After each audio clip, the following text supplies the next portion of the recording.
All right, welcome to the 46 Rumors Comedy Podcast. I'm here with the very funny Trevor Wilson. Hi. First show in the books, one of my favorites. Oh, you're too nice, ball coach. To drive you here. We got a great show. Trevor just killed it first show, and now Trev is here sitting with us. Trev, second time through Winnipeg, right? No. No, for the Rumors though. No, this is my third time at Rumors. Third time at Rumors. And the first time I came to Winnipeg was 2011 for the fest. Right. Good start. Did my research earlier. So first time, right? First show? First. Yeah, no. And actually, I got to do a set at Rumors my first time through Winnipeg. I showcased for Tyler on one of the festival shows. What did he say? He said it was really good. He liked it. And Rob Pugh gave me a good recommendation. And then what actually got me hired was Tyler saw me on the plane. He was with your video game system. He was no. He my Winnipeg set. Yeah, it was on the. It was one of the options on the plane, yeah. And he was like, "Oh, I'll watch the Winnipeg Fest." And I came up, and he was like, "Oh, this guy showcased for me. Yeah. I really should get him down here." And then someone canceled, so he called me up and offered me their spot, and that was my first time playing Rumors, and one of my first time pissing off a bunch of old comics who never play Rumors. Name names? Nope, not going to name any names, but a lot of guys come up to you and go, "How do you get into that club?" Down the stairs. Rumors is a premier club. It's a tough nut to crack. You got to be. I love working here. It's a fun club. Not a sponsor. Rumors is not a sponsor. No, although it is the Rumors podcast, and we are in Rumors. It's paid for by somebody else. This is independent. This is your third time through. Not only stand-up, but you also have a TV show coming out. Yep. Letterkenny. On Crave TV. Based on the web series Letterkenny Problems on YouTube. And we come out Super Bowl Sunday. Very excited. The whole, all 6 episodes drop on Crave. And then later on, for the people without Crave, it will come out on Comedy Network later on in the spring. But every episode is 5 minutes shorter on Comedy Network than it will be on Crave because of commercials. So Crave TV has extra loaded bonus features on their Letterkenny episodes. More swearing. That's pretty much 5 minutes of swearing. Yeah. Lots of swearing. So for people who haven't seen Letterkenny, the web series, what's Letterkenny about? Who are you in Letterkenny? What is this? Letterkenny is the shorts. The shorts started off. They were the brainchild of Jared Kiso, and how it really started was Jared and his best friend from back home. Jared grew up in Listowel, Ontario, which is a small town. I'm going to say around Stratford, but that's actually not even a good description. But that's the closest city that people might recognize. It's like Brandon. Yeah, it's middle of nowhere. It's like Moose Jaw. It's a farm town. Actually, it has the most churches per person, I think, in Canada, which is a weird fact about Listowel. It's like 7, and there's just not that many people to fill 7 churches. We're going to Darren's church today. He's hurting. But so they started up a Twitter account called Listy Problems. Okay. And it was just like real life complaints and things about Listowel. Yeah. And it was like an anonymous thing, and they ended up with I think 15,000 followers, and there's only 5,000 people in Listowel. So they figured they had something, and he was like, I think.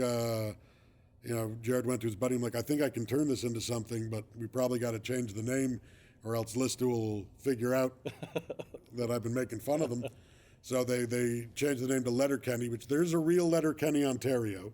Okay. But it's an abandoned mining town. So no one's left. There's really no one in Letterkenny.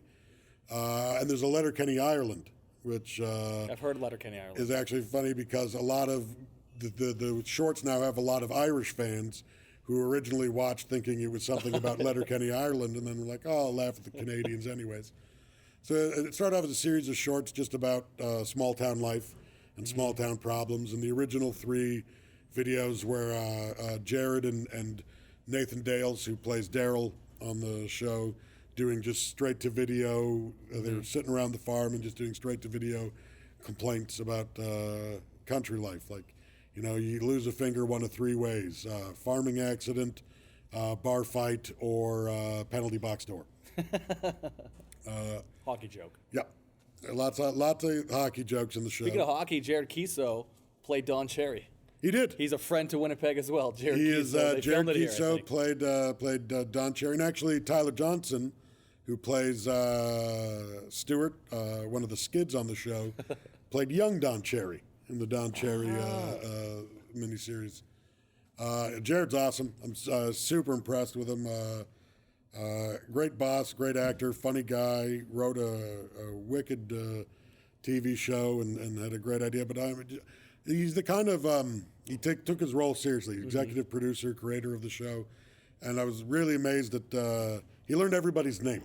Yeah. Everybody working on the show, Jared knew their name, used their name daily. Said hello to everyone when he got there. Said goodbye to everyone when he showed up. Really the definition of a professional. Real pro. And it was a great working environment on Letterkenny because we had a lot of fun. Like we joked around and we laughed a lot. Yeah, is a lot of it ad-libbed? Like you just... We did a bunch of ad-libbing. The director and co-writer Jacob Tierney, who directed the Trotsky with Jay Baruchel. Another Canadian film. Hockey joke. He gave us a lot of freedom. We'd pretty much every scene he'd leave the camera rolling to see what we'd do, and a lot of that made the show. So first season's out February 7th. February 7th comes out Super Bowl Sunday. Crave TV. Crave TV, and it's going to be fun. I'm looking forward to everyone seeing what we were doing up there. I've only seen the first and last episodes. I've seen the hockey. Mark Ford, another comedian. Mark Ford's in the show. He plays the coach of the local hockey team, the Letterkenny Shamrocks, and Mark's hilarious in that role. He's very animated, very funny, and actually Jeff McHenry has another Canadian comic. Nice, one of my favorites. Has a role in the first episode. Oh, sweet. He plays Alexander, and very funny in his part. The role he was born to play. It's it's a good show. So it's based on this fictional small town of Letterkenny, which has a population about 5,000 people, and it's a farming town. And the show's basically broken up into four main groups. Well, really three. The fourth being the Christians, which is actually a bit of a code word for Mennonites. But there's the Hicks, who are Jared and Wayne, and my character, Dan, and the hot sister, Katie. And there's the hockey players, Riley and Jonesy, played by Dylan Playfair and Andrew Herr, who were the hockey players from the original shorts. And then the Skids, who are the, meth cooking, cigarette selling, emo dancing, goth looking scuzzbags, and they're played by Alex DeJordy from 19-2, Jared's other TV show. I've seen him on that. And Tyler Johnson from the Don Cherry Story and from Grumpy Cat the movie. Got that plug in there for you, TJ. Both good movies. Grumpy Cat, voiced by Audrey Plaza. Audrey Plaza, that's right. What's moving back to comedy, stand-up? Mm-hmm. So you mentioned earlier, backstage, offstage, you're up for Album of the Year. No, I won it. Oh, you won it. Well, I didn't win Album of the Year, but I won. I'm from the past. I won Best Taped Live Performance at the 2015 Comedy Awards. And as far as I know, that's like the only award that you might be able to get with a comedy album in this country. You're right. There was a Junos, like you said. No comedy category at the Junos. We're releasing tons of comedy records, and we've sent them joke angry emails before, trying to get an interest in it. But Canada, we're known for our comedy. Why wouldn't we have awards for comedy albums? Anyways. Because you would win it. That's why. Selfish interest. Would you host? It's possible. I did win one. It's true. Now, also, you do a lot of college gigs. Yep. So we heard, Jerry Seinfeld earlier, Chris Rock earlier say, it's getting too PC in the college game. Like Seinfeld says he stopped doing colleges. He's too politically correct. You feel that? Well, I mean, I consider my act to be pretty, like, even though I talk about some dirty things, Yeah. I still consider it to be a pretty clean act. Yeah. It's not edgy or well, it's not edgy. It's not Yeah, controversial. it's not that edgy. It's edgy if you want it to be. Go on. There is like there is a certain sensitivity and that's like, but if you walk through a university or college, you see where the mentality comes from, because there's 1,000 posters and seminars and classes and talks on how you are supposed to treat people and not supposed to treat people. Yeah. So they're getting admonished for shit they haven't even done yet. So they are a little bit on edge. They're and they're young people who don't have the same life experience. Yeah. There is a little bit of is that, like, they don't know if it's all right to laugh. Yeah. You know, they're Because they're 18, 19 years old. it's so indoctrinated into them that you can't, you know, that you shouldn't make fun of someone and you can't make fun of someone. And so they don't know how to react when someone whose job it is to make fun of everything comes in. They're like, oh, but we're not allowed to say that. It's like, that's why I'm here. Like, I say the things you're not allowed to say. And can they drink in these shows? Oh yeah, generally they're in the bars. What gets me is sometimes college and university students, like, what they'll react to, what they'll be shocked by, is something sexual, and it's because they're young people, hormones fucking raging in a room full of other young people, hormones raging. And I made a joke about fingering a girl. Yeah. At a college Not a show. sponsor. Can we say that?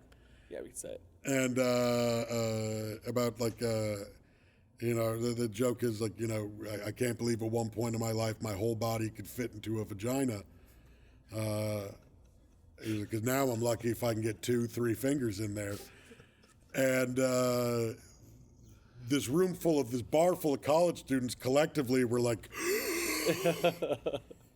and I was just, and I just laughed at them. Like, I admonished them. I'm like, you're fucking college students. You should be fingering people. That's what you should be doing. Like, if you're in this room and you haven't fingered somebody, I just feel bad for you. Like, dudes, isn't that the base after touching boobies? Like, it's where you're, and ladies, you have one. Get in there. Figure out how it works. Like, what are you guys learning here? Flick that bean. How are you going to tell someone what to do if you don't know what you like? You know, figure yourself out. I don't trust people who don't masturbate. 2 minutes ago. Yeah, I mean, I keep it pretty clean. No, except for this. No, it's true. No, because we do a show. It's not like I went into it, like, not like I'm like spread her labia lips and reach your mitt down and tell you a tickle her. No, in fact, we run a show at a college, like a university here. But they don't like. I just said 2-3 fingers. Flick that bean. Like, they are younger though, so like, yeah. I mean, I found like they don't care. It's like, oh, I'm in my 30s. I'm tired now. They're like, we don't care. Like, they're 18. They're, you know. They're full of. They don't want to hear about why you're. They don't want to hear about back pain. Yeah. They just want to hear your awesome drinking stories from when you were their age. But I mean, but like, you know, young people, they don't have the life experience to know sometimes that you can just laugh. Yeah. Sometimes you can just laugh. No one's getting hurt. You know, it's well, I describe Vancouver audiences sometimes, and I love Vancouver, but you're uptight. Someone asked me how do you describe Vancouver audiences, and I said it's a lot of white people looking for a black guy to let them know it's okay to laugh. Because you tell a joke in Vancouver and everyone's like, is that?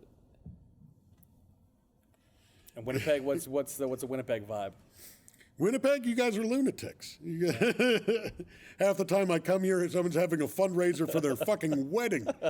You know that only happens here. Yeah. Like, I've never been anywhere else where they've done, and there's going to be a fundraiser for fucking Bob and Judy to get married. But keep booking your socials here at rumorscomedyclub.com. The wedding socials. You'll get a discount. Fucking Bring all your loved ones. don't forget to buy a ticket so you can take a fucking card off the gift tree.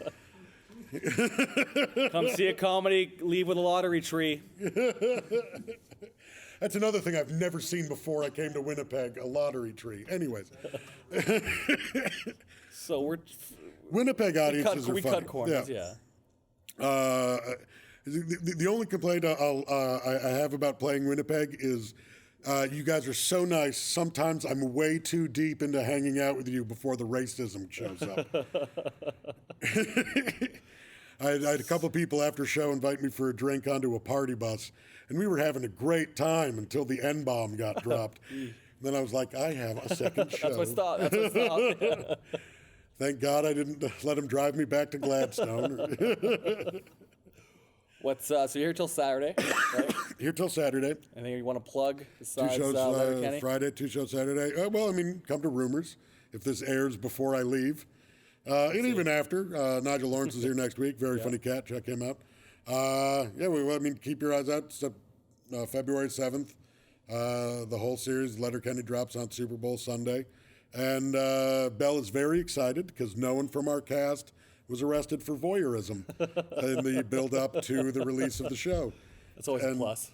I actually, when they announced that we were launching on Super Bowl, I got a phone call from the producers just asking it, just in case, if I had a skeleton that I wanted them to get out in front of, like if I could think of anything that could possibly be scandalized in the build-up to the release of Letterkenny.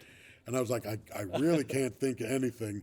Although it did make me paranoid enough to go and check some of my old tweets. And be like, did I ever just get drunk and get accidentally racist? Because they'll look. Oh, yeah. They'll hunt you down. They'll find the one thing you like take it. The one thing you said is a joke. That's who you are. He is this person. See, for 6 years, that is him. He made a joke about dogs. He hates dogs. 6 years ago, he hasn't changed. Before we leave, for the next guy coming in, Nigel coming in, we're gonna get you to ask him the first question for when he does the podcast. So it's gonna be like a linked podcast. So what do you want to ask Nigel? Just anything.